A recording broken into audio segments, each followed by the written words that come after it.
Okay, wow, we definitely filled the house tonight. All right, okay, good job. And you know, I really apologize for planning this on the night of San Diego State's basketball game. You know, go Aztecs, I am an Aztec alumni, so you know, I'm feeling you, but I believe we are all recording it, so no one mention how we're doing or try or no expressions whatsoever. There will be no recording on this game until I get home at midnight. So thank you for attending the GMIA County Supervisor Candidate Forum. My name is Kathleen Hedberg, and I am currently the president of GMIA.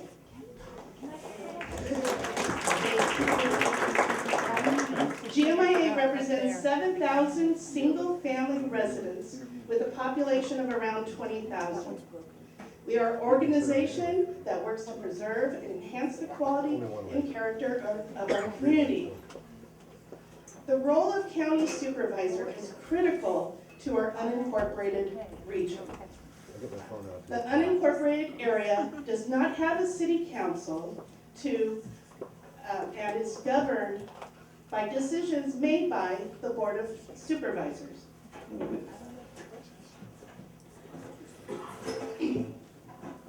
Which may have a very tremendous impact on our area.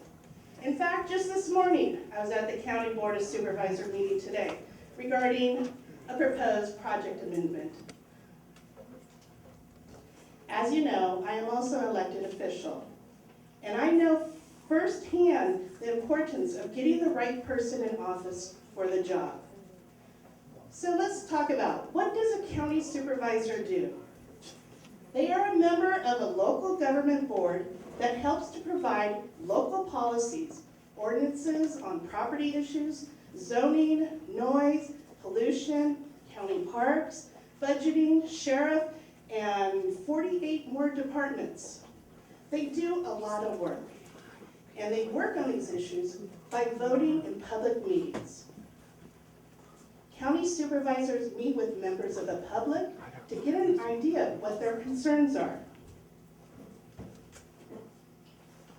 For the past 28 years, we have been working with Supervisor Diane Jacob, and she has been amazing to our region and area, always willing to take GMIA's call and sit down with us to help us with situations and dilemmas. We look forward to working with the next county supervisor, as challenges always seem to come up. We also have a standing invitation to our next county supervisor to our GMIA annual dinner meeting, which is a time for our members. If you aren't a member, there's a thing back there to sign up to be a member. And where we have questions one-on-one at this event with the community and the supervisor. So with all that, I will now hand the mic over to Janine Brown with the League of Women Voters, who will moderate this event and introduce us to our next District 2 County Supervisor.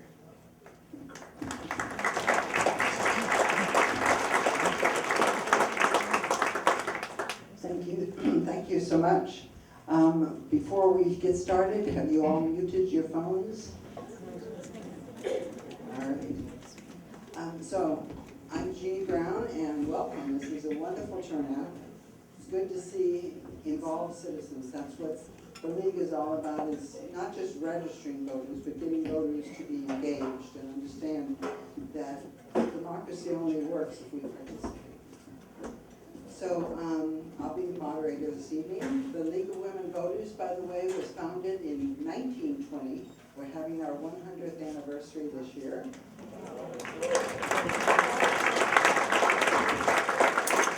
We were founded 6 months before women got to vote. We got ready, as we're very organized, we always have been. The League is proud to be nonpartisan, neither supporting nor opposing candidates nor political parties.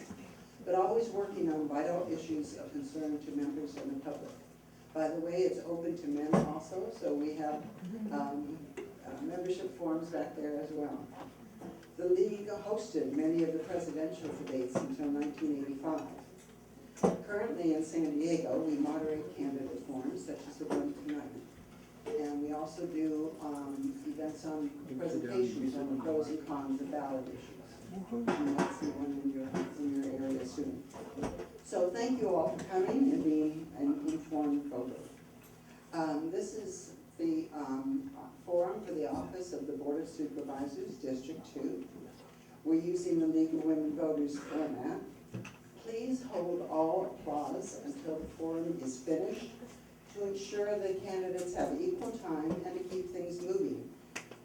When you have all this different applauses, it takes away the number of questions.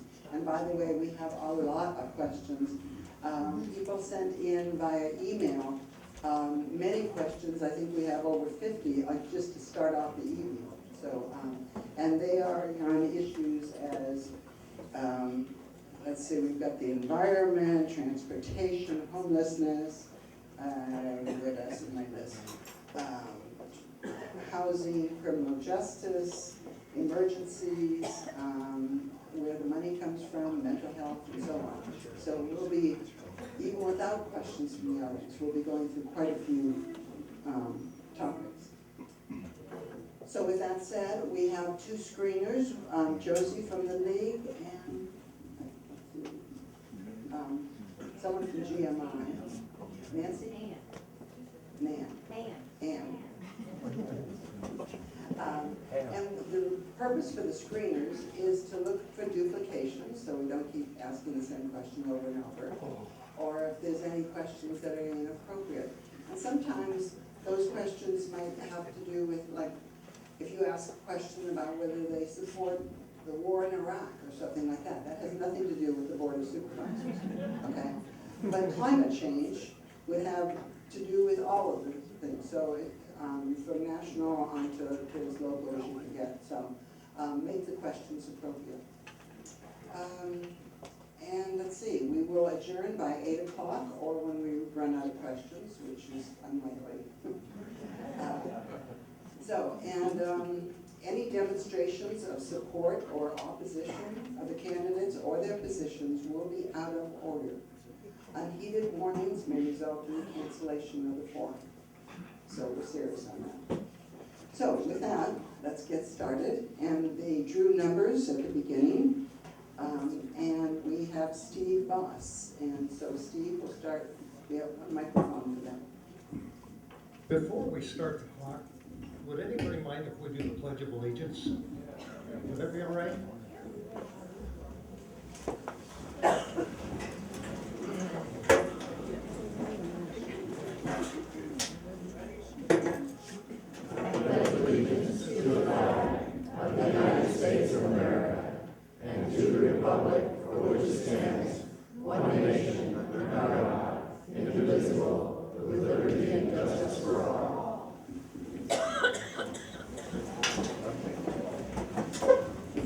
And our timekeeper is Wanda, I'm sorry.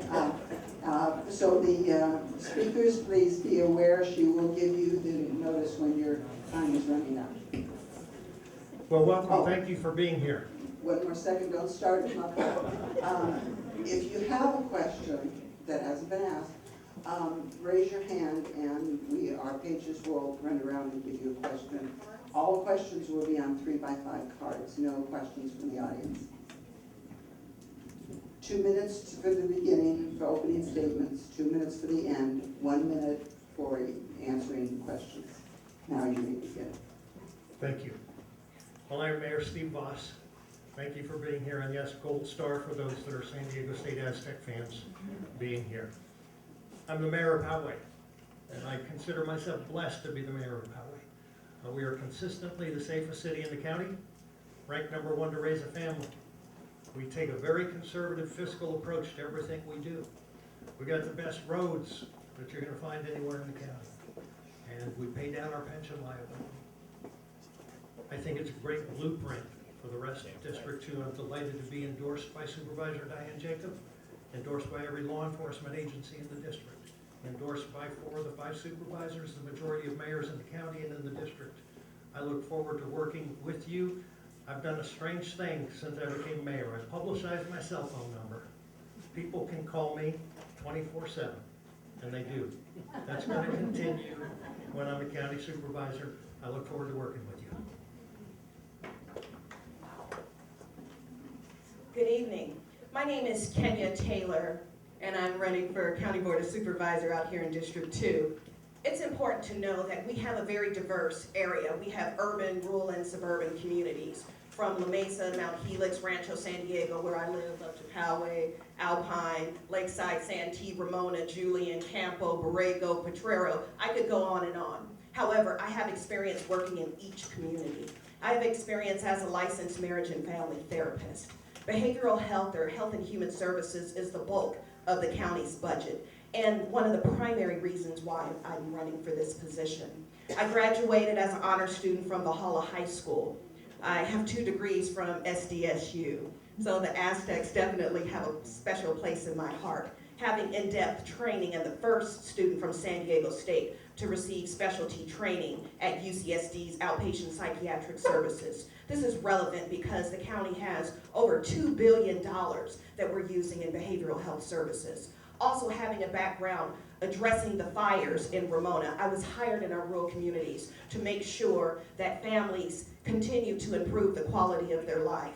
Also working in our backcountry, addressing issues with my certification in primary care behavioral health, making sure our seniors and our veterans have an improved quality of life, making sure we decrease isolation with our seniors, working in schools in Ramona, Julian, and Campo, making sure we have safe programs, eliminate bullying. I've been a part of the San Diego Domestic Violence Task Force dealing with more trauma. I am the only person with the qualifications that could deal with the bulk of the budget again. My name is Kenya Taylor, running for County Board of Supervisors in District 2. Brian. Good evening, I'm Brian Sesko. For those of you who don't know me, which is probably everybody out there. I live in Lakeside. I have an active horse and cattle ranch. I've had it for about 20 years. I've been a builder in the area, building homes for over 30 years, so I know something about the housing problem out here. I'm also on the Lakeside Planning Group. Last few years, they've elected me as chairman of that group, probably because nobody else wanted to run. So that's pretty much the facts out there in the county. I'm known as Brian, one-term Sesko. Just so everybody knows, that saying one term's got nothing to do with a criminal record, all right? Just keep that in mind, all right? There's lots of reasons I'm running for the Board of Supervisors, mostly because as the chairman of that group out there in East County, I have a lot of people calling me and addressing all of their issues because they think I got the answers. From the dog barking next door, all right, all the way up to the grading and the irrigation problems that are all over East County. So I'm very familiar with what's going on. I'm very disappointed with what's happening down there at the county. I'm at the county all the time. I see the county bureaucracy getting bigger, departments are getting bigger, fees are going up, all right, and efficiency is going down. You can't talk to anybody out there in the working community that deals with housing and is happy with the efficiency of what we're getting for the dollars we're paying for. I would like to change that. I have a lot of ideas how to make affordable housing come to our area. Currently, a lot of things go on. I can't tell you how many people I meet out there in the county who have no idea what district they're in, let alone who their supervisors are. I'm trying to change that. I will change that. By voting for me, I can assure you there will be better communication from the County Board of Supervisors, being me, out to you folks. That's a guarantee. Okay, thank you, Joel. I'm Joel Anderson. I want to first off by telling you thank you. Thank you for giving me the privilege of representing you for the last 12 years in Sacramento. I think the best job ever is solving problems for you. And many of you have come to my events in the past. You know I always love to say it's my job to make government for you.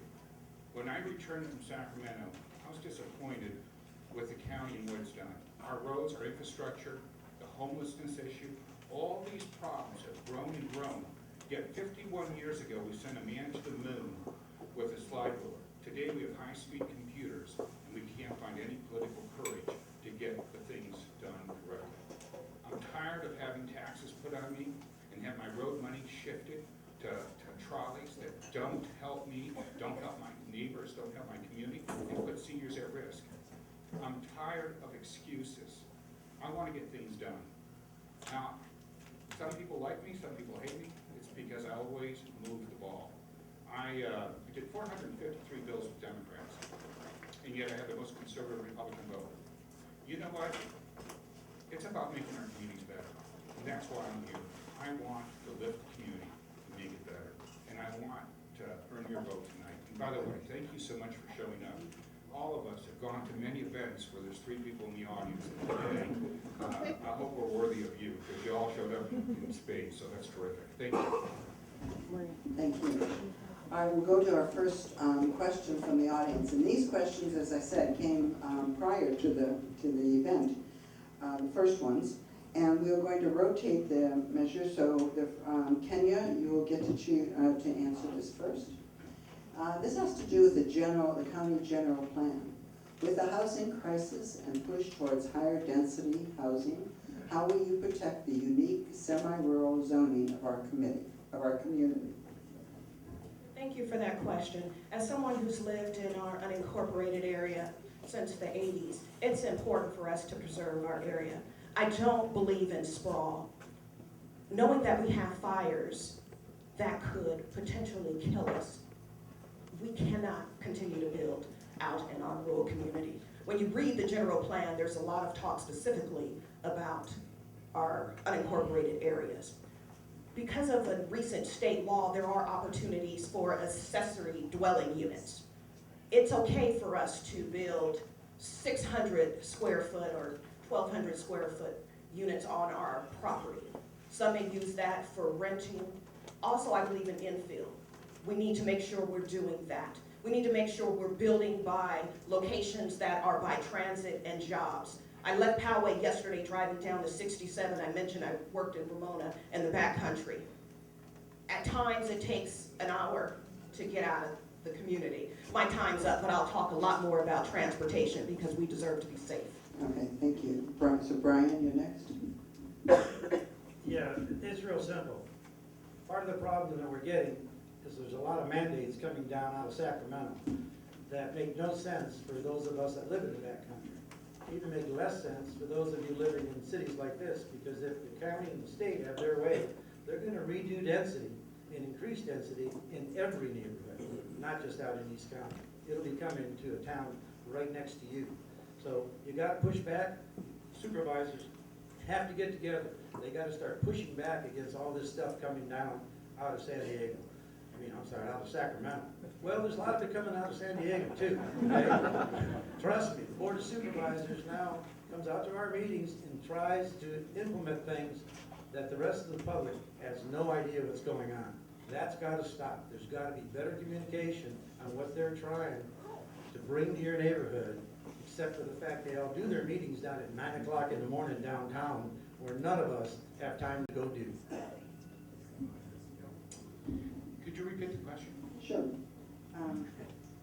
With the housing crisis and push towards higher density housing, how will you protect the unique semi-rural zoning of our community? So, I live in Alpine. I've been there 31 years. Backcountry's a great place to live. We keep seeing high-density projects coming out to the rural areas.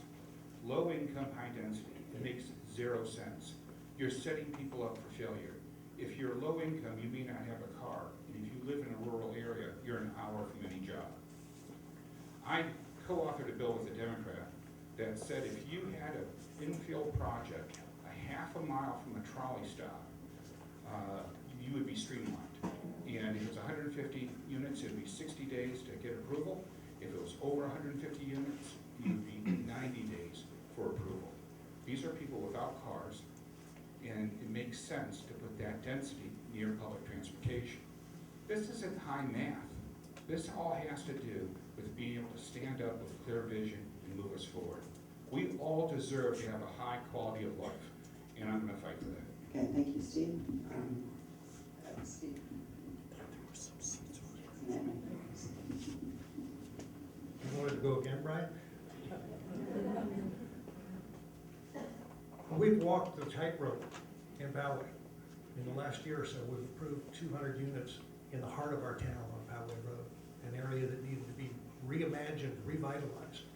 At the same time we approved those 200 homes, we've expanded our open space by 342 acres, if I remember correctly.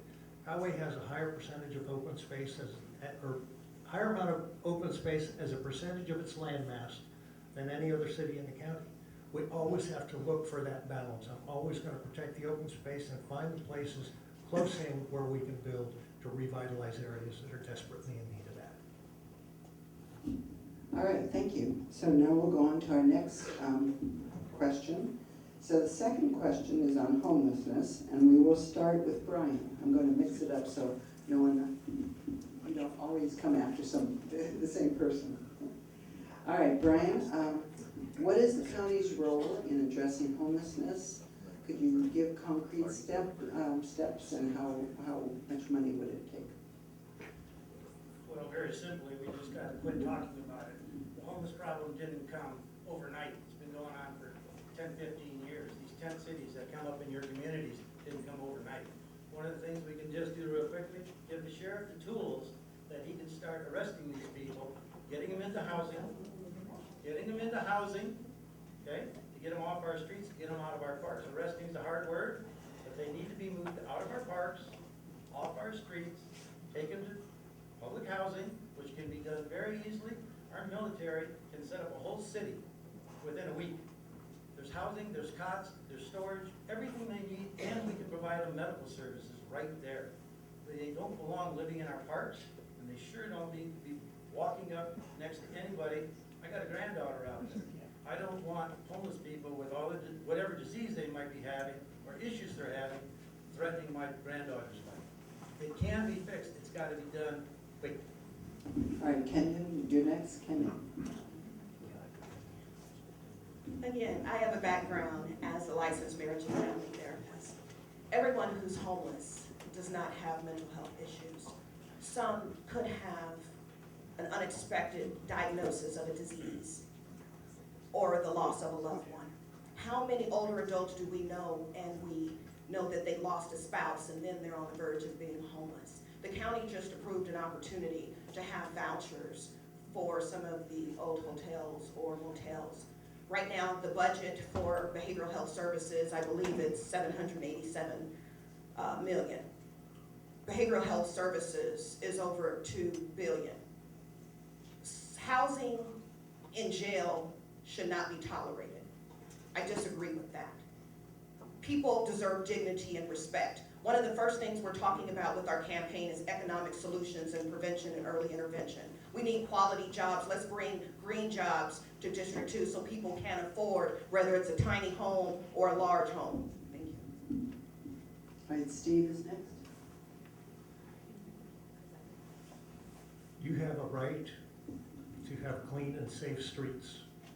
You have a right to have clean and safe parks.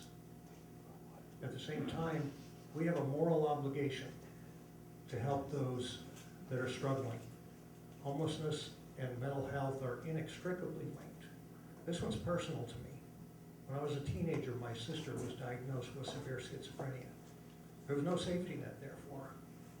We need to have a safety net for folks like that. Made big steps yesterday at the county where they increased the voucher program. They're going to increase some short-term housing opportunities, increase the homeless assistance regional team or something like that. I don't have it right. It's called HEART. But it's the Sheriff's Department working with social services. I think it's a big step in the right direction, but we need lots more big steps. All right, Joel, please.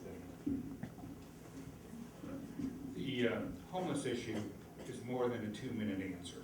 So I have a detailed plan on how to address it. It's on my website. But when a man promises you the world tomorrow, ask him what they did yesterday. I did a bill with the Democrat to bring more money for mental health to San Diego County to address this issue. It was a pilot program, and the county chose not to use that money. We need that mental health money to triage the homeless. Yes, it's correct, not every one of them is identical with the same problem, but we've all seen people talking to themselves. We know that that's a big portion, whether they got there because they had a run in their family, whether they got there because drugs. No matter how they got there, it doesn't matter. We need to figure out a way to unwind it. There are groups out there that right now are doing a great job getting people back mainstream with housing and with jobs, and we need to go together.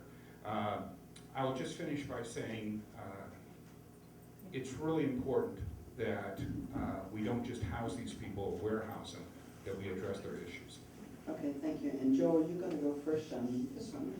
The third question, how would you balance the need for affordable housing against concerns over character of communities in the urban areas where high-rises are being proposed, and then in rural areas, concerns over traffic and fire danger? Well, I already started to do that. SB 35 provided high-density, low-income, near trolley stations where it made sense because they didn't need a car because they had public transportation. It doesn't make sense in Pine Valley or Alpine or Mona or any of these other communities where you couldn't get to a job. I think that this is not as difficult as it seems. I think it just takes some planning and sticking to the plan. We keep changing the plan, and we keep moving. We keep changing the planning to allow items in there that were meant for housing and vice versa. Once you take that off the map, then you have a hard time finding a new location for it. We can accomplish this. We sent a man to the moon. We sure as heck can accomplish this. Okay, Steve, you're going to go next. Sure. How would you balance the need for affordable housing against concerns over character of communities in urban areas where high-rises are being proposed, and then in rural areas, concerns over traffic and danger, fire danger, I'm sorry? Well, meaning no disrespect to the questioner, I disagree with the premise of the question. I don't think affordable housing necessarily diminishes the character of a community. The affordable housing projects we've done in Poway, you wouldn't know they were affordable or subsidized housing projects when you drive by. The crime rates near our projects are lower. So it's possible to do affordable housing, to do it right, to give these folks dignity. We have 2 affordable housing projects in process right now. One is called Villa de Vida, that is 53 apartments for developmentally disabled adults. The community came together with Mercy Housing. It's going up, it's vertical, as we say. We have another project that we're grading, starting in about a month, senior housing for veterans. So it's possible to do it and do it right and give these folks dignity. But we need to help these folks. It's not enough to throw the front door open and invite them in. We need to help them move up and out so somebody else can move in. Okay, thank you. And Ken, you're next. I do believe in housing first.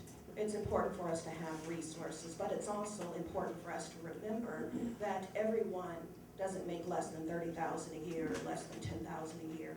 We need to make sure we have a plan for the middle class, but we also need to make sure we have a plan for all the various demographics that are represented in District 2. Right now, we have opportunities to have, as I mentioned, the accessory dwelling units where you could add onto your property. A lot of people don't want to go to a skilled nursing facility. They want to stay on site and someone living on their property so they don't have to go to a skilled nursing facility. Or when they're in hospice, they want to be at home. We need to make sure we're investing in our veterans, having opportunities such as they did in Campo, where they've used an old barracks as an apartment complex. We need to practice more infill, make sure we're by jobs, make sure we're by transportation, because we don't want longer commutes. Thank you. And then Brian? Well, affordable housing is something that everybody takes a look at, and they take a look at the government to solve that problem with tax dollars for middle-income people, people who can't afford it. I got a granddaughter out there. I don't know how she's gonna afford a house in San Diego County if she grows up to wanna live here.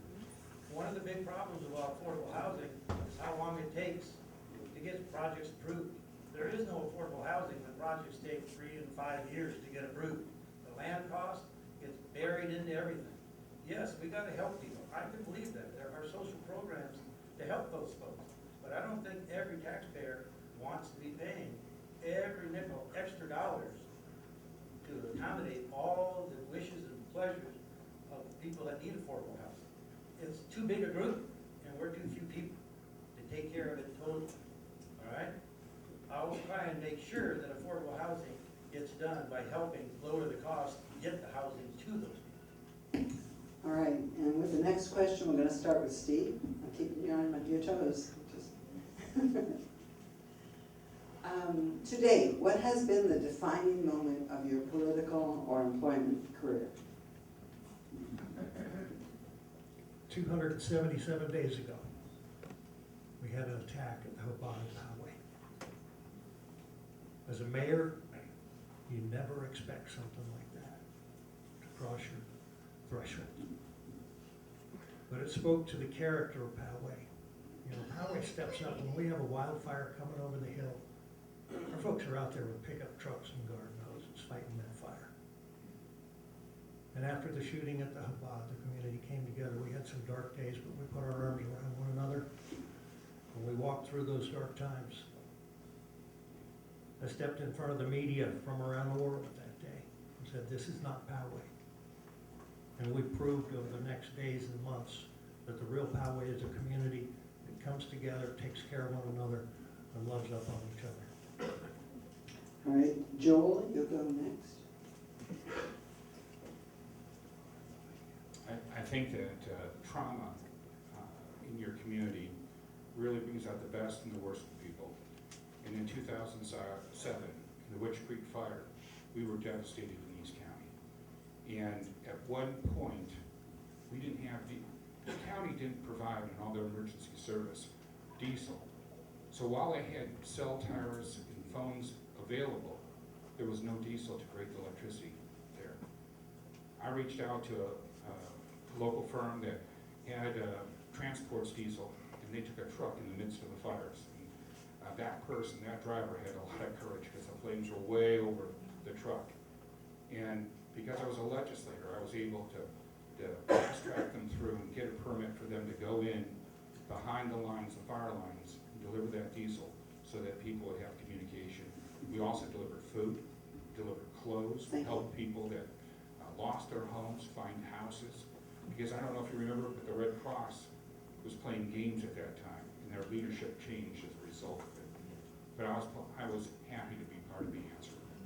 Thank you, Brian.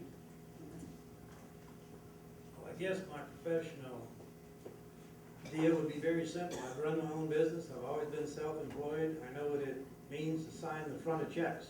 I know what it means to make sure you have a balanced budget on every line item that you're doing, which is huge, something that our county presently doesn't do.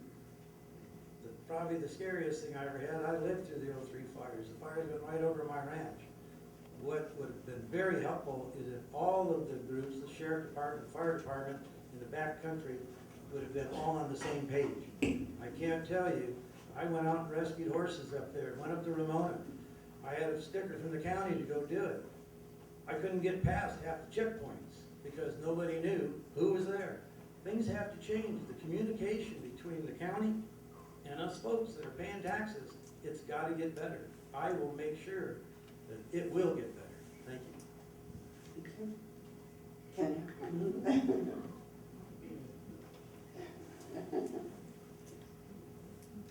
I would say the most impactful part of this journey for me, knowing how much I love to be a student, being a Girl Scout, Brownie, bridging to juniors, loving school, and as a licensed marriage and family therapist, knowing that there are so many children that are afraid to go to school. They're afraid to go to school because they think they might get murdered. That hurts. When we're there talking about safety, I can't imagine growing up thinking about, I have to have a drill at school to keep me safe. We used to do the, what was it, duck and cover, stop, drop, exactly, we did all those things. But the idea of leaving, going to school, and a parent or a child not knowing if they'll return. That's a lot of trauma. And one thing that's not talked about enough is bullying. For whatever reason, that issue is out the discussion a lot. We need to address that a lot more. Okay, thank you. So we're going to our fifth question. We'll start with Joel. All right, and the fifth question, how will you work with other Board of Supervisors to ensure that the wishes of District 2 voter residents are supported by the rest of the board? The same way I did in Sacramento. I did 453 bills with Democrats. If you added all the Republicans together, I still did more bills with Democrats. You know, at the end of the day, when you send me to Sacramento, when you send me to the county, it's about making government work for you. Political ideology can't get in the way of pragmatic approaching to fixing problems. I like to fix problems.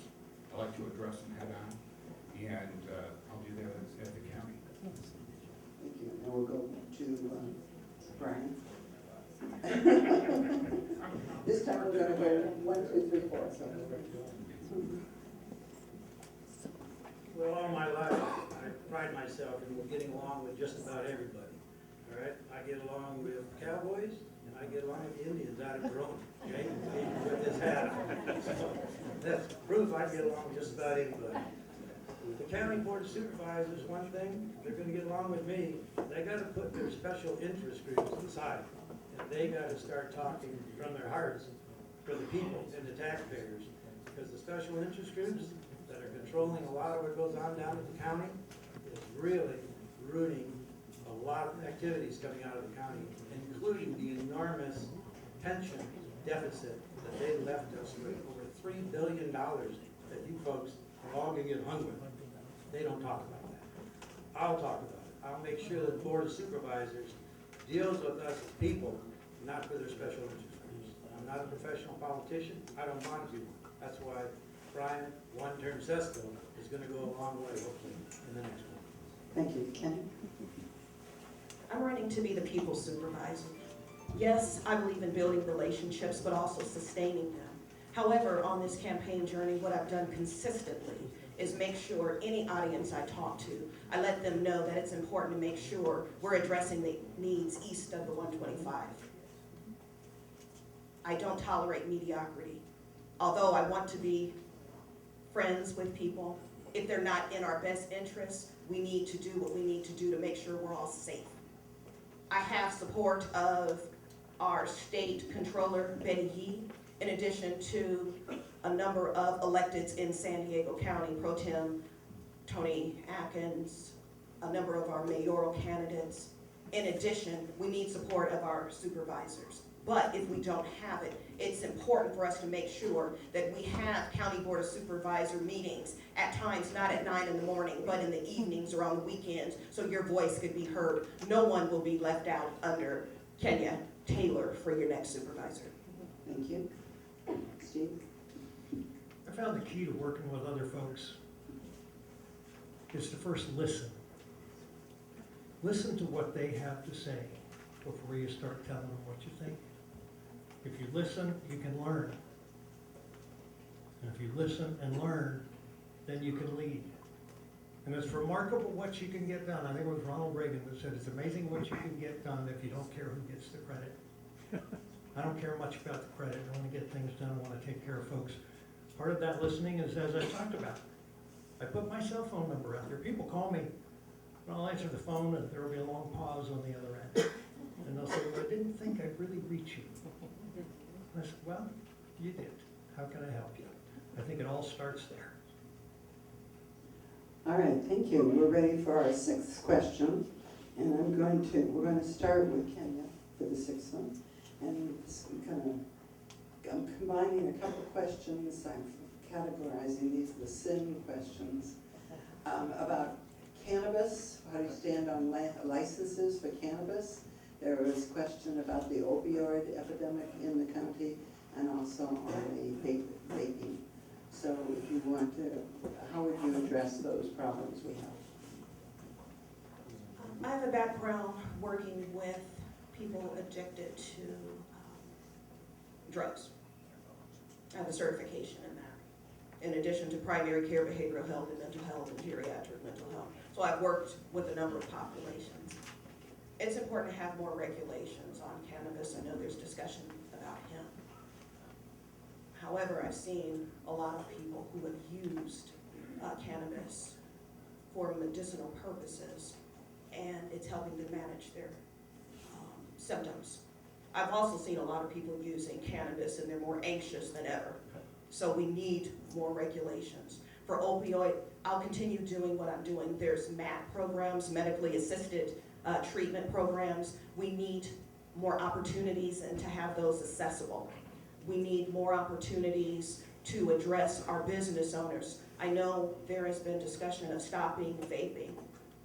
We want to make sure those who have vape shops don't go homeless because all of a sudden there's a change in a rule. We need to be proactive with our business owners. Okay, thank you. The next, Joel?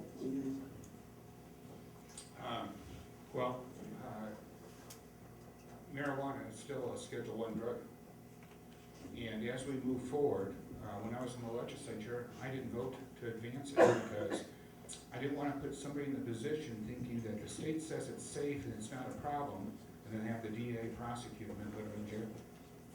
We need to figure out, is this going to be a Schedule I drug or not a Schedule I drug?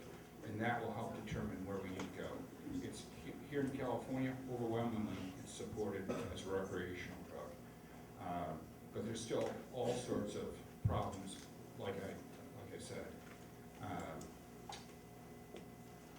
I always want to do what the voters request of me, but I believe it's my job to make government work for you, and to put you in jeopardy of going to jail makes no sense. That's right. Steve?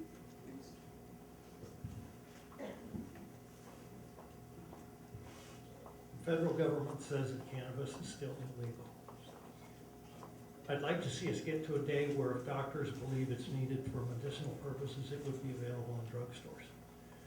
But I think it's important to remember that the cannabis that's out there today is very, very different than the cannabis that was out there when maybe some of you were in high school and college. I think it's appropriate that these questions were combined because I think the cannabis of today does lead to opioid abuse and addiction. So we've got to be very, very careful about that. It can be a gateway drug, and until we get our arms around it as for medicinal purposes and with the federal government's approach, I'm hands off. Okay, and Brian?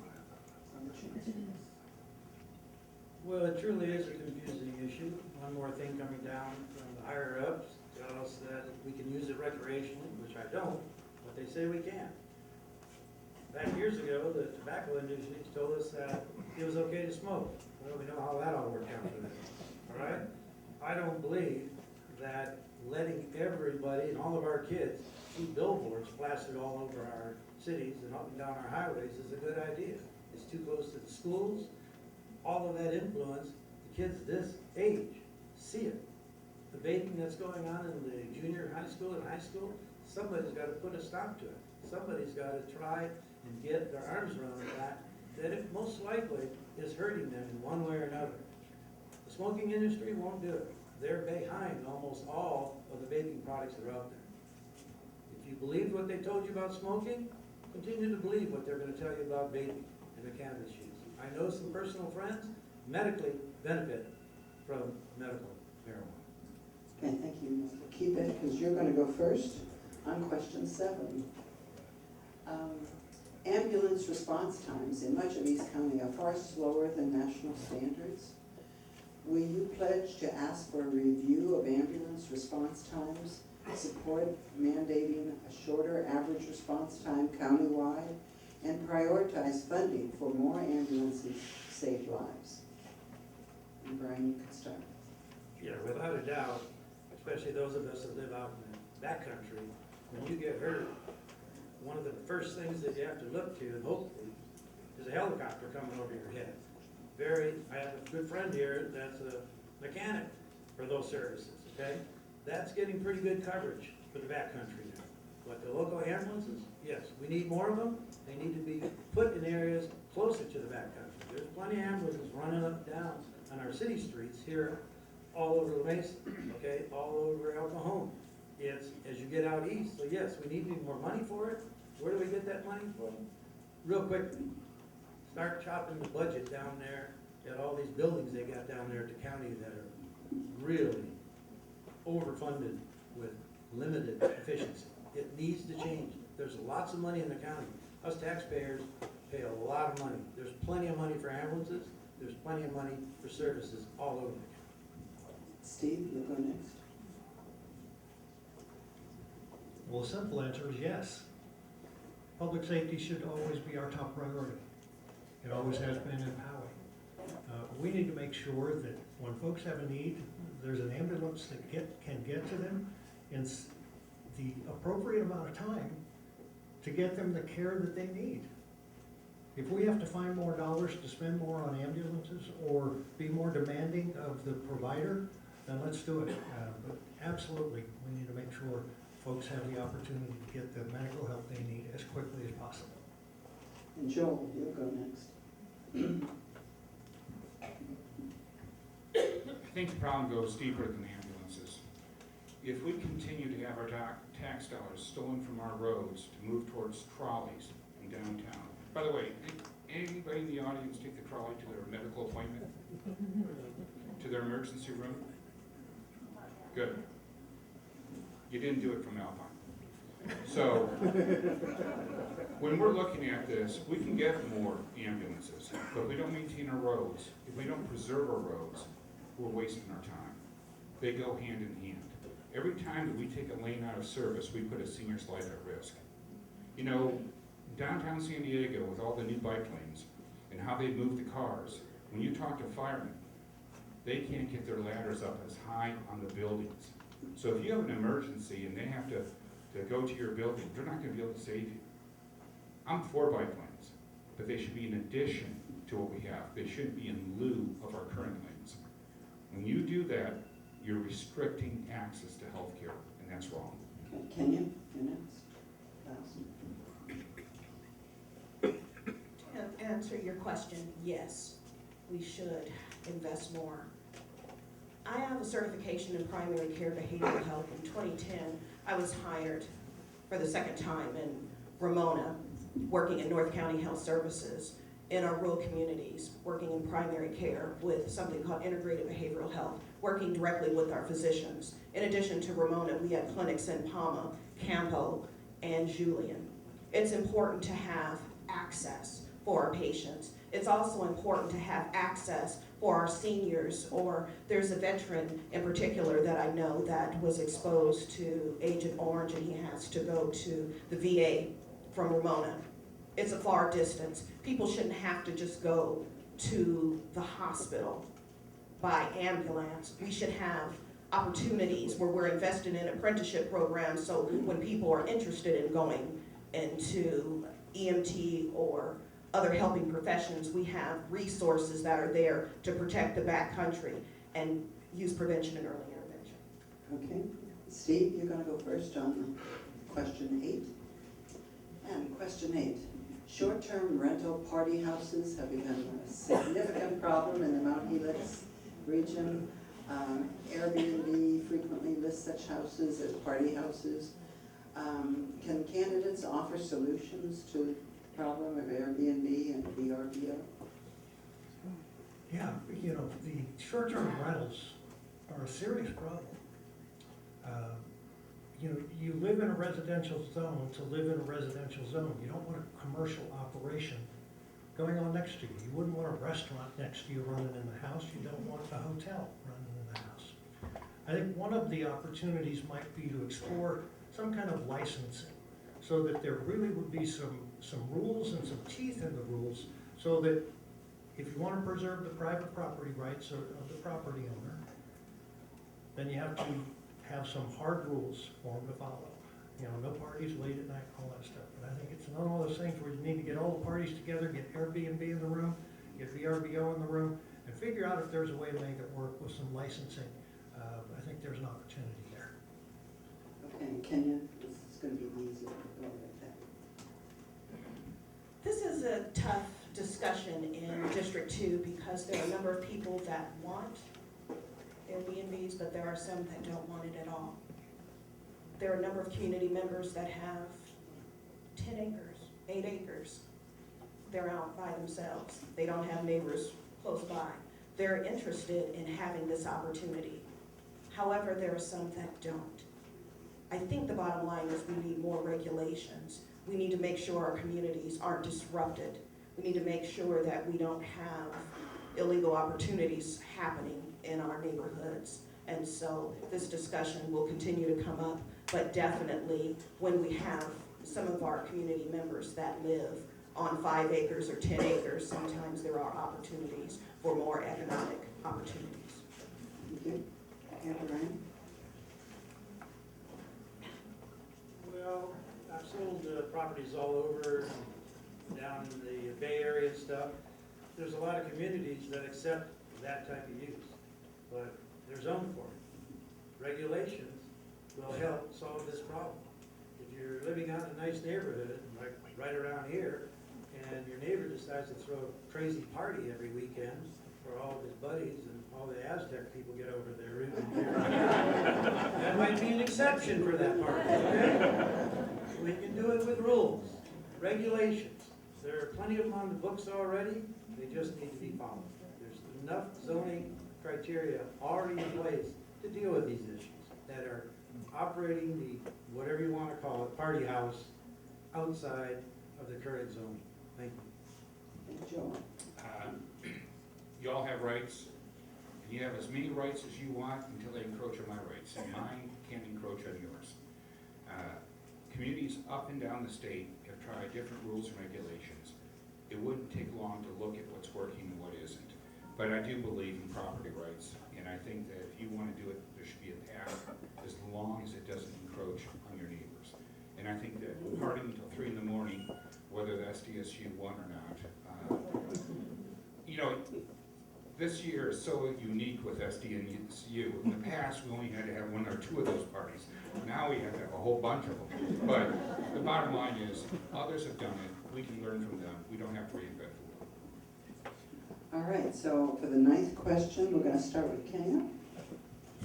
And this question has to do with Sandag, and what's your position on the 94-125 interchange improvement project?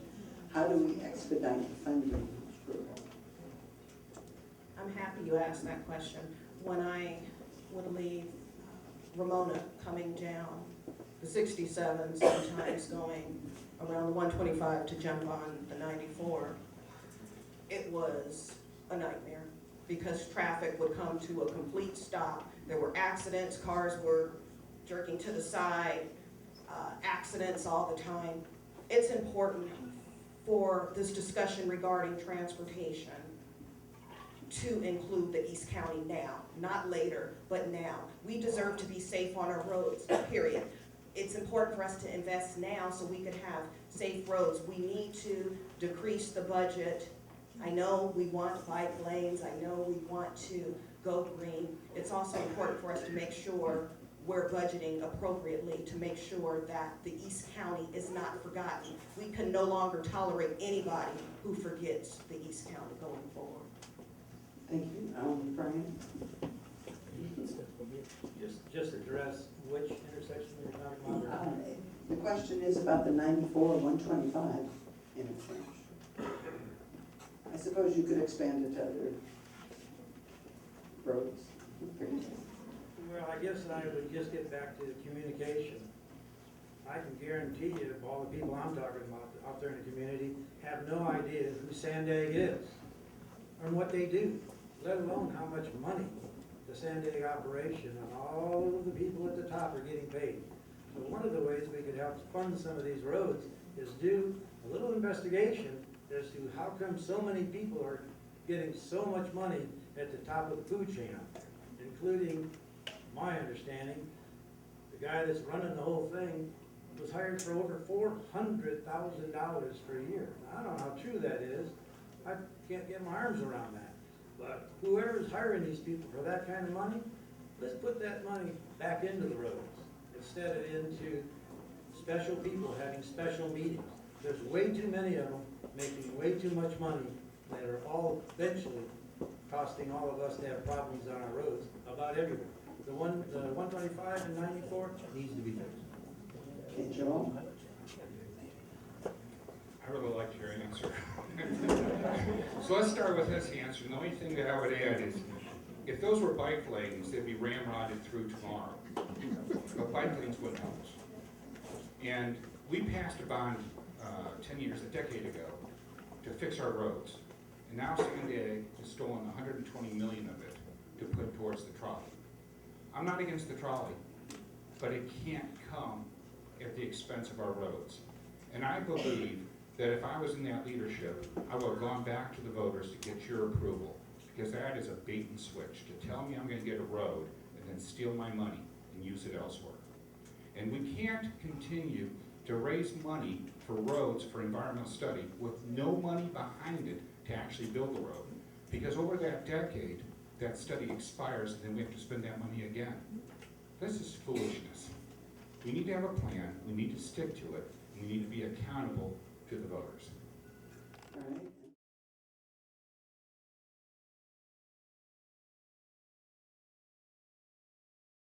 To 67, to 52, to 78, and we're not done yet.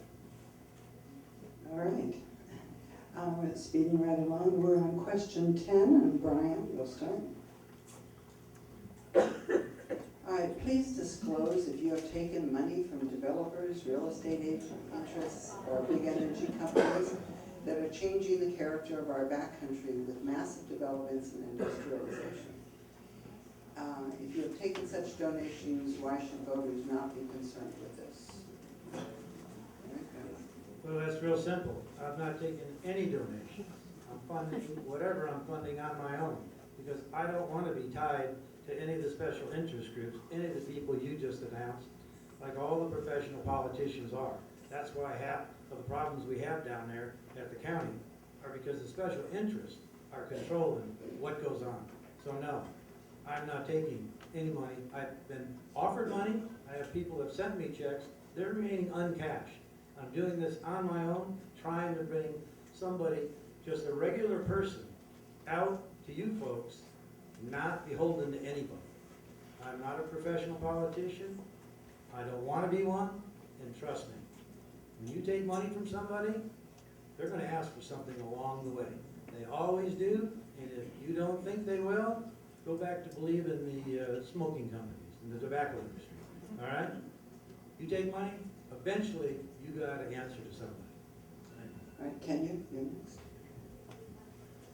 I have not taken any money from developers. I am a true grassroots candidate, unbought and unbossed.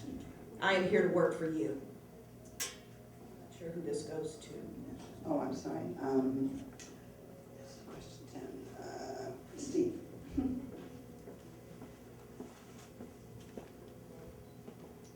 I remember when I bought my first home, had a piece of the American dream right there. And I want other folks to have a piece of the American dream. That's only possible thanks to builders. So I thank God for the builders. But let me be clear, two things. I don't have a litmus test for who I'm gonna accept money from. That's not the way I operate. Number two, if somebody thinks they're gonna buy my vote or buy my support for any project for a campaign donation, they don't know me very well. Okay, number 4. Joel. Question, no questions from the audience, please. I don't think you should take money from anybody if you're gonna vote for them and solely for them. I don't believe that if you believe that you can be bought, you should take money, but you shouldn't be running for office either. I've taken money from everybody who's offered it to me. I voted with them and I voted against them. And I remember one time somebody else asked something like this, and I said, well, if you think I can be bought, then why haven't you donated to me? You know, look, this is nonsense. We can collect up to $850 from personal money only. And if you got all the developers to write a check to you, it wouldn't be enough to win this race. But I certainly appreciate that if a person thinks that it can be bought, they shouldn't take a donation. Okay, Joel, you're gonna start with question number Okay. 11 as well. What steps will you take to safeguard the County of San Diego's general plan, which addresses conservation, development, and use of natural resources, including water, forests, soils, rivers, mineral deposits, and open space? Well, Safeguarding the general plan was, started 20 years ago at GP 2020. This year's 2020, I'm thinking we need to start rethinking about 2040 and start working on that one. Look, I don't want to live with pollution. I don't want to be stuck on a freeway. I don't want to have my neighborhood overbuilt. I think we all deserve that. You know, the reason why I'm running is I'm 60. I'm turning 60 in a couple weeks. All my buddies, all their families live out of state because we failed them. We failed them with career paths. We failed them with attainable housing. We failed them across the board. We deserve better as a community, and we can achieve it. And I don't believe that they're mutually exclusive. I think we have to be smarter about the projects. Putting high density next to mass transit makes the most sense. But yet, we have to write a bill in the state because local government wouldn't do that. They want to put high density, low income in areas that won't work for the tenants and it won't work for the community. All right, and Steve. The latest general plan amendment was done just a few years ago. That cost of, I think, $16 or $17 million, and years of input from communities all across the county. So I think we have to take the general plan very, very seriously. But I don't think we should ever approach it like it came down from Mount Sinai on tablets. We have to be open in extreme circumstances to modifying it if there's consensus on the board. But again, with regard to all those issues of clean air and open space and mitigation land and all that, look at what we've done at Poway. We're developing the heart of Poway and expanding open space in the outlying areas. If you blew Poway up, if you could expand it magically, you would find that it very much matches the footprint of D2 with some city area and country. We're known as the city and the country for the reason, and I think we've got a great balance between the two. Kenya? We must preserve our open space. We need to protect our agriculture, our pets, our farming. We need to make sure our water's clean. We need to make sure we're not the next Paradise, California. It's important to make sure we do have infill opportunities, not having sprawl development in our areas. It's important for us to work with the subject matter experts in environmental issues, whether it's water, sewage, composting. We need to work with our experts, have them at the table, talking with me as your next supervisor, making sure we are doing the best that we could do to make sure we have a clean, not just District 2, but the entire San Diego County, so no one gets sick. Okay, thank you, Brian. Well, I've been building this area for a long time. General plan went around for 20-some years. It's a pretty good general plan. It's not perfect. There are places that maybe there can be some changes made. But I do not agree that the Board of Supervisors should be making those changes at 9 o'clock in the morning down in San Diego. They need to come out to the communities that we all live in. As chairman of the Lakeside Planning Group, I brought the county out to a presentation before our East County people and what the staff down at the county and the Board of Supervisors is trying to do across the board with upzone residential neighborhoods so that they can be a 2 or 3 unit apartment, not just affordable housing next year, is a travesty what they tried to do. The members of the community were so upset, they almost ran those people from the county out of the building because of what the county was presenting and what they wanted to do. It's wrong. Things need to be made by the people in the community, not the Board of Supervisors. All right, thank you. We're on the 12th question. We're going to start with Steve. Do you support developing the 70 acres around Gillespie Airport? Absolutely, and here's why. Well, to digress a minute, We need to get the Bradley interchange off the 67 completed, another place where the state dropped the ball. But there's a tremendous opportunity near Gillespie Field for economic development. Economic development means jobs. It means that people don't have to get on the 52 or the 67 or the 8 to go somewhere else. So I absolutely support that, but I want to see Sacramento deliver on the Bradley interchange off of the 67. All right, and Joel, go second.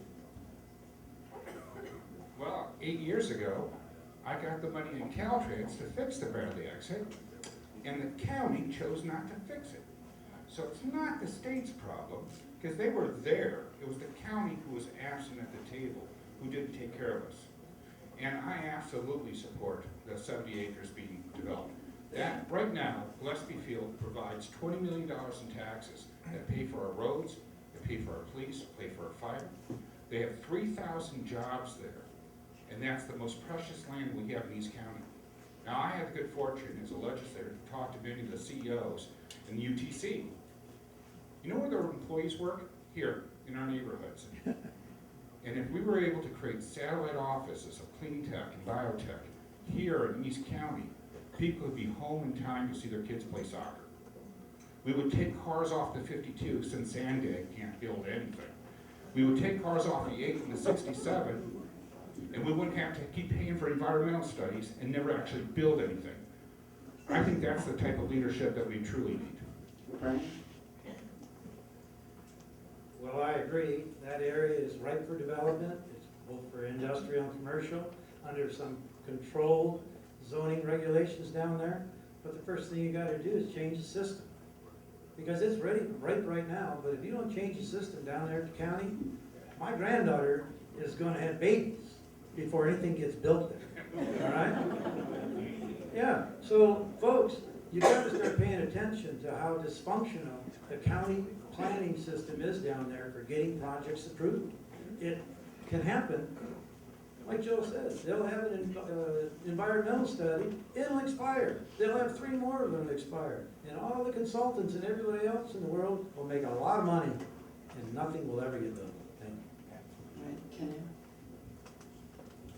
I support the project. Safety is a #1 priority to me. If we're building more, it's important for us to also address those planes or helicopters flying overhead. I keep hearing people say that they're having some sort of residue on their fruit trees. If that's going on, we need to make sure that homes are safe. And so there's a little bit more to do. We can't just have houses. I think it's a great opportunity to have homes there, but at the same time, I want to make sure we don't have any additional adverse reactions when we have that housing development, because our pets, they're exploring backyards, our neighborhoods. We don't want anybody to get sick. All right, thank you. So for our 13th question, we are going to start with Joel. And do you have strategies to bring better paying jobs to East County? Well, I think I expanded on the 78. Those would be more jobs in our community where we wouldn't have to leave. When you're next to an airport, a lot of CEOs want to be located there because you can hop on a plane and go anywhere in the state quickly to visit their projects and visit their employees. We have a real opportunity to draw, and CNT and Alpha Home both are very interested in it, but Lakeside's part of it. And the only organization or the group that's not at the table to help work on this is the county, because Lakeside's county. And yet we've had these opportunities for over a decade, and we've failed to move forward. If you never plan to build anything there, at least let us have our racetrack back. Because that was fun on Saturday. Brian?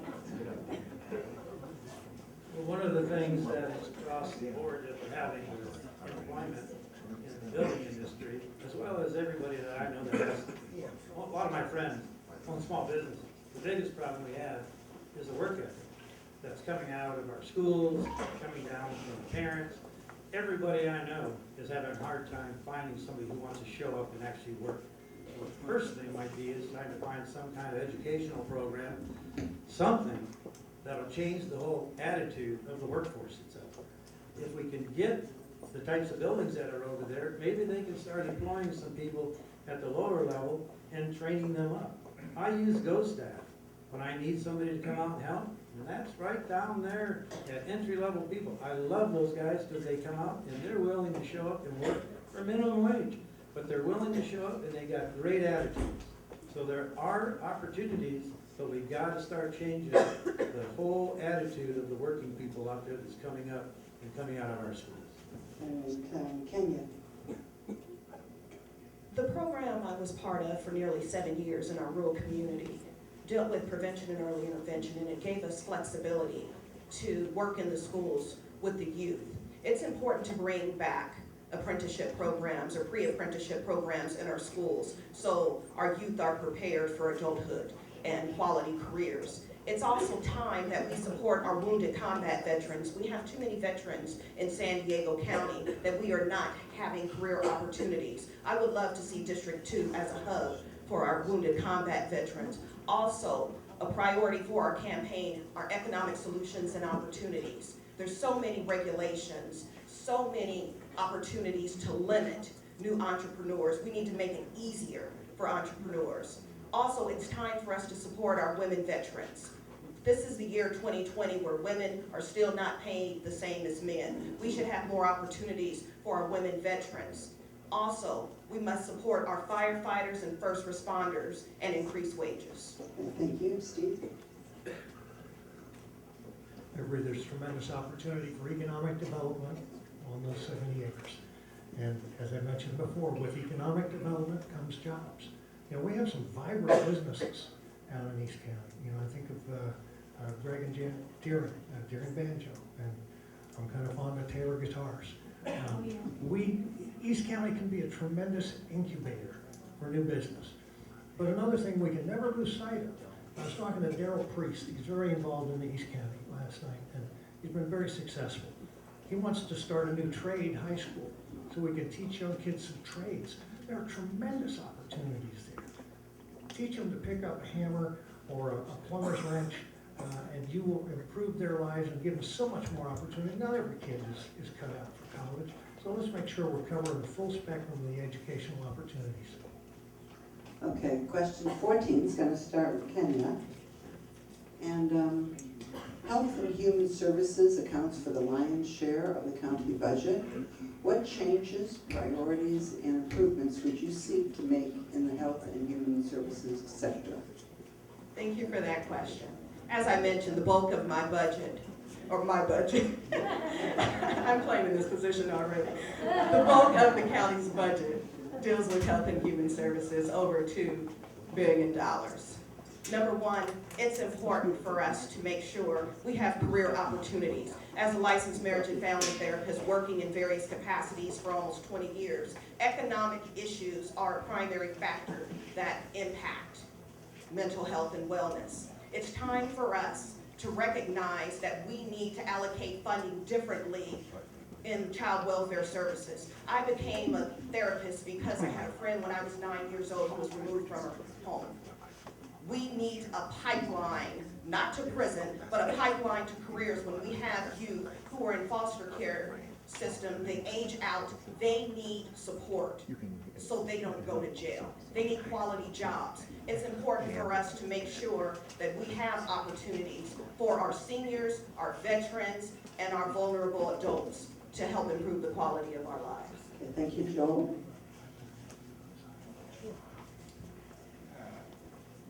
This county has 100 beds dedicated to mental health. 100. 3.5 million people in the county. When law enforcement picks somebody up because they're having an episode, they'll get over there only to find all the beds are taken. Then they drop people off in emergency rooms, and 24 hours they're released back into our streets. They haven't been helped. They're still at risk, and we're recycling. That costs us a lot of money. We need to expand that. That's why I work so hard across party lines to get more money in a pilot program for mental health here. I'm looking forward to working with Nathan Fletcher on this issue. He's been absolutely correct on the mental health because he's taken it seriously. All these politicians want to talk about the problem. They just don't wanna do anything to fix the problem. They wanna throw money at it, claim that they're on that path. We need benchmarks noting that we are achieving goals, and that if we're not, we need to change the path. But I'll be working across party lines, going to Sacramento to get more money for us to focus on this issue. Thank you. Steve? We need to make a much more significant investment in treating mental health issues. For a long time, the county was sitting on MHSA funds, mental health, something or other. They had services, thank you, Shane. They had too much money they were sitting on and not putting it to work. It's different when you faced it in your own family, as I mentioned earlier that I have. I see our crime reports every day in Poway. Usually half, maybe even more, are what are called 5150, mental health calls. And as Joel said, they go to the emergency room and there might be a 72-hour hold, but our deputies are kept out of service while they wait for a bed. We need more beds, and I appreciate Nathan Fletcher's work to improve the Mission Valley site. I appreciate Jim Desmond and Kristen Gaspar's work for the site up on the coast. We need to keep doing more though, because it's inextricably linked with homelessness, and we have a moral obligation to solve the problem. Okay, and Brian? Well, I think everybody up here agrees that more needs to be done, because there are a lot of people that have mental health issues, and they're not getting the services that maybe we could give them. Out here at Lakeside, there's probably 20 or 30 folks down living in the river bottom. They need help. But all the politicians in the county, they keep talking about building affordable housing for these people. Housing, everything.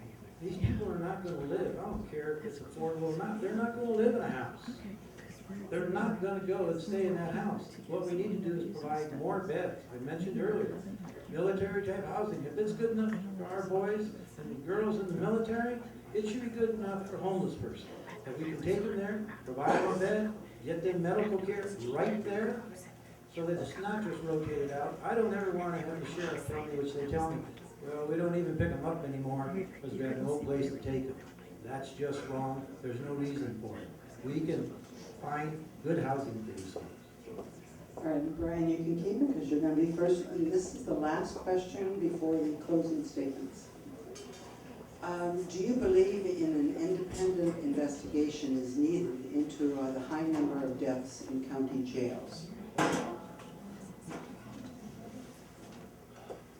Well, that's probably a question I'm not ready to answer because I don't have that information. You're presenting me with a question. If it is fact that there is a high number of deaths in our county jails, well, it sure needs to be looked at, all right? But I'm sure those deaths, you talk to the sheriff, there's probably some answer for it. We just can't rush the judgment that the sheriff is the problem. They got their hands full, and their hands are tied quite hard by all the laws and regulations coming out of Sacramento. So yes, we can look at it, but let's not blame the sheriff or the jail people for these deaths without looking at how many of them might have had some other factors that caused those deaths. It just wasn't because they got put in jail. All right, next is Steve. There's an investigation or assessment going on right now. An expert from Rikers Island, prison in New York. I think it's overdue. Based on what I've read, and I'm not privy to all of the closed session materials, there are steps we could take almost immediately at the jail. Higher railings so people can't commit suicide by jumping over a third floor railing, or in some cases be thrown over a third floor railing. We have an x-ray machine at the jail that is used to make sure somebody hasn't ingested drugs. That machine's been broken for a while. We need to get that fixed. It's a tough job there, though. And I know Sheriff Bill Gore is a good man and willing to do whatever it is to save lives. And I've served with him on the Public Safety Committee in the county, and I have no problem having a heart-to-heart chat with him when we know what needs to be fixed. All right, Joel.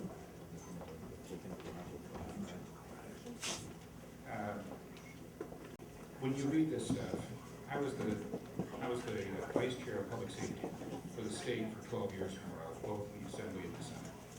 And what I thought as a citizen I learned was incorrect when I was part of the hearings and when I took the tours in our prisons. And I worked with two Democrat chairs to change how we handle our prisons because we had deaths, we had issues. You're always going to have something, but if it's the norm, you're out of sync and you need to fix it. Nobody should be mistreated no matter where they are, no matter what they've done. We all have a human right. So having said that, I don't know what's going on in those jails, but as supervisor, I'll take the same approach I did as a state legislator. I'll actually tour them, and I'll get to the bottom of it, and I'll change it, because it deserves to be fixed. Everybody, when you go into jail or into prison, that should be the first day that you start working on redeeming yourself to return to our society. Okay, Kenya? As the only mental health provider up here on this stage, I know firsthand that the County of San Diego's largest mental health program are our jails. It's unacceptable that people are dying in our jails and we're not taking this seriously. It's important that if there's nothing wrong going on, why don't we have transparency? No one else deserves to die. If we're understaffed, we need to say it. No one's expected to know everything. However, we deserve to be safe. We deserve to be treated with humanity, dignity. We deserve to be there and be safe. Safe, safe. If you hear nothing else that I say tonight, safety is my #1 priority. There are too many people that I've worked with. I have a background working with public safety, with our jail when people are getting out. There are too many people that are there. They're prescribed medications wrong. People are injected with things to control their behaviors. Some have mental health problems, physical health problems, and people are inside the jails and don't know how to manage it. We need help now for transparency so nobody else dies. Thank you. Now, before our candidates give their closing remarks, I want to thank you all for being such an attentive audience. We know it's been a lot of questions, a lot of information. And you know that the election is early this year, March 3rd, and some of you may have already gotten your sample ballots. You can go, if you haven't seen it already, votersedge.org is a nonpartisan website put on by the League and MapLight. It gives you information about ballot issues, and we hope all the candidates have supplied Voters Edge.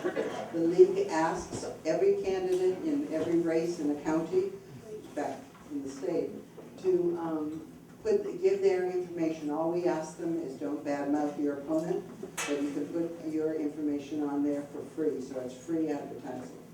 And votersedge.org. We also want to thank our Grossmont, lost my paper.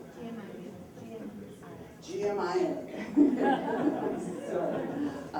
For putting this on and all the help that you've given us on this.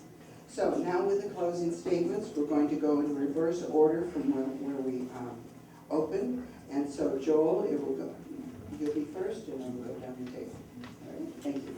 Well, thank you very much for hosting this event. It was a terrific event, a lot of great questions. If you're content and you think everything's good and you'd like to see it continue this way, our roads, our housing, our career opportunities, come forward. I'm not your guy. I'm going to change it all. I really enjoyed growing up here, and I want to make sure my kids, my grandkids, and your grandkids all get the same benefits that we received growing up here in this county. Thank you for allowing me to participate. Well, as I said, this Brian one-term Sesko, and that's going to stick, because if I get elected, and I hope I do, I'm not going to spend the first 2 years thanking all the special interest groups that helped get me here, and then the next 2 years running for re-election. I'm going to bring fresh ideas. I'm going to do what the old boys did. They came off their farms, off their ranches, brought fresh ideas, gave them to the community, and then went back and lived their life. I don't want to be here forever. I'm not looking for a pension. I think, quite honestly, the pension plan for the Board of Supervisors ought to be done away with, as well as I think the fact that they voted themselves in a raise, okay, last year, $14,000 a year, which benefits their pension. I bet you not many of you know that. It's just wrong. I'd make sure that that could never happen again, all right? I thank all of you for braving the weather to get out here tonight. Yeah, I really do. All right, I want to thank the group that put this all on, and it's really time to put the career politicians out to pasture. And I hope I get your vote. Go on my website, learn a little bit more about me. You're going to find I'm one of the real guys. Thank you. Again, thank you this evening. My name's Kenya Taylor, and it's been an honor to be here this evening. As a licensed marriage and family therapist with extensive experience working with our older adults, working with our youth, working with those who have developmental disabilities, working with those who have expansive bank accounts, but also working with indigent communities, those who have less than $10,000, those who have nothing but the clothes on their back. I am the candidate if you want drastic change. It's important that no one can be left out. It's important that we have solutions for success, which is what I've been doing in our rural communities for a couple of decades now. I started addressing these issues at Valhalla High School, bringing programs like Friday Night Live, an alternative to alcohol and substance abuse, being the founder of that on Valhalla's campus. Going to Ramona, going to Olive Pierce Middle School, the primary middle school there, bringing Club Live, which is the same thing for middle schoolers. I want to make sure that we are safe. We have clean air, clean water, open space, no sprawl, making sure that we have quality jobs, making sure we have access to more healthcare opportunities, making sure our seniors don't have to choose, do they pay for medication or the hole in their floor. I've built programs dealing with slip and fall preventions, working in our senior centers, working in our community centers. It's time for change.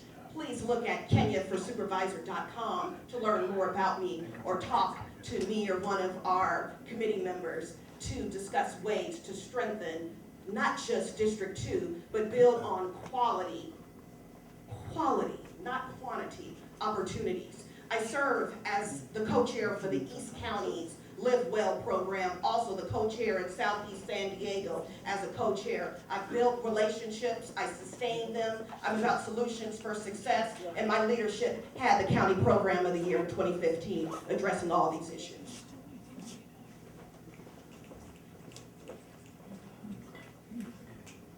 Thank you again to all of you for being here and for caring about your community. It's great to see such a turnout and such interest. You've heard an awful lot tonight. I would urge you to not judge us by what we say and what we promise, but I think you need to take a look and judge us by what we've done, what we've delivered that touches lives. I'm proud of what I've accomplished in my city. We've delivered open space, we've delivered homes, we've delivered good roads. We're building a brand new intergenerational community center. We're paying cash for that $11 million or $10 million community center. That's good conservative fiscal stewardship. I'm going to continue that at the county. As I mentioned earlier, I'm accessible 24/7. You can call me. I'm always going to be there for you. My door is always going to be open. So I appreciate you being here. I invite you to visit my website, VausForSupervisor.com. That's VAUS for Supervisor.com. Thank you to all of you again. Thank you to my fellow candidates. Appreciate you all. All right, now is the time to show our appreciation for this time.